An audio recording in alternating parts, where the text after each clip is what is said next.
So now we're going to talk briefly about pressure washing. So pressure washing is obviously the cleaning of surfaces with a high amount of pressurized water. It's not safe to do on all surfaces, but those surfaces such as walkways like this, concrete walkways, it is a safe surface to conduct pressure washing on. So with pressure washing, we have a few different things that we attach to the end of our pressure hose. Often, however, it's going to be a gun or a wand like this, and then the end will have different tips or a rotisserie turbo nozzle. Sometimes we'll also use a surface cleaner, but in this case, I'm just going to show you with the turbo nozzle. So take this area, for example, especially where we have lots of grass coming through, it's a good idea to use the turbo nozzle because it tears up all that vegetation and leaves it nice and clean. Something that if we were using the surface cleaner, it wouldn't take all these pieces of grass out as well. So as far as pressure washing goes, the one thing to really remember, there's a few things, but one big thing to really remember is to not just focus on the surface you're cleaning as the end result. A very common mistake that beginners will make is they're pressure washing, say, this walkway. They get the walkway nice and clean, but they leave the job, and little do they realize they've splattered dirt all over the window here, all over the wall, all over the fence. And the customer, though they appreciate having a clean walkway, they call you back because now they want you to clean everything that you've made more dirty than when you started.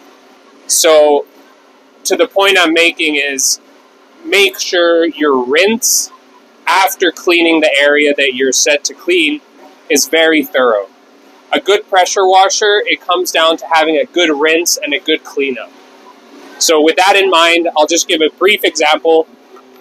I put on my turbo nozzle here. I go about a foot from the ground. It might be hard for you guys to hear me once I start here.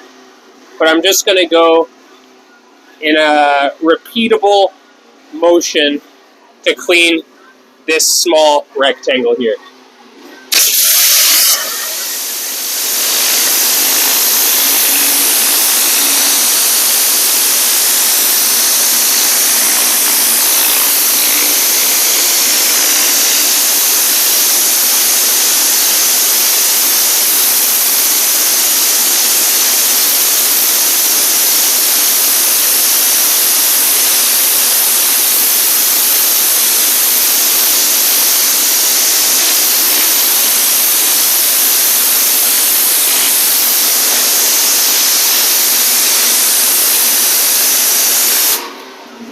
So now that this area is clear, we're going to want to rinse.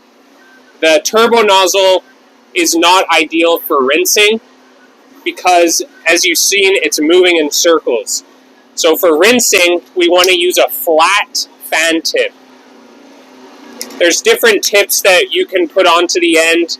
Different colors will signify different degrees of the fan. A green is 25 degrees.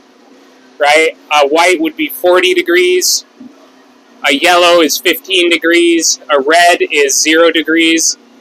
And then there's also a black tip that is good for rinsing. In this case, we're just going to rinse with the green. And then we would ensure all surrounding areas are rinsed down too. That's extremely important. Many people who are on the pressure washer the first time, the area that they're assigned to clean, they clean well. That's not a problem. But often I find that those who are new to pressure washing, they forget that it's not just about cleaning the spot you're assigned to clean. It's about making sure that everything you leave behind after finishing the job is just as clean as it was before, and definitely not more dirty.